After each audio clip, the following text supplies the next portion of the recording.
রাবণ রাজার দুই ভাই তার, কুম্ভকর্ণ ও বিভীষণ। তিনটি দাদাকে ফোঁটা দিতে ডাকে, শূর্পণখা সে একটি বোন। ভেবো না সে সোজা, যায় না তা বোঝা, কুম্ভকর্ণ ভাঙাতে ঘুম।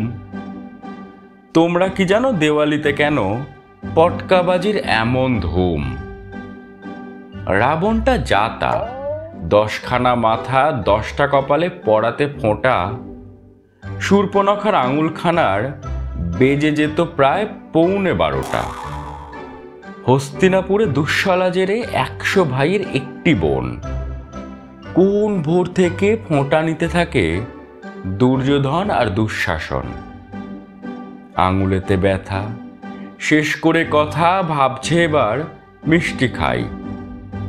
দেখে এক কোণে বসে দুঃখী মনে পাণ্ডবদের 5টি ভাই। আমাদের বাবা এমন সে হাবা, কেঁদে বলে দাদা যুধিষ্ঠির। সব কটা ভাই ভগ্নী যে নাই, আমাদেরও বোন খাওয়াস ক্ষীর। সগর রাজার 60,000 ছিল ছেলে, খুব ধুরন্ধর। বোন ছিল কিনা আর শুধিও না, ভাবতেও গায়ে আসছে জ্বর।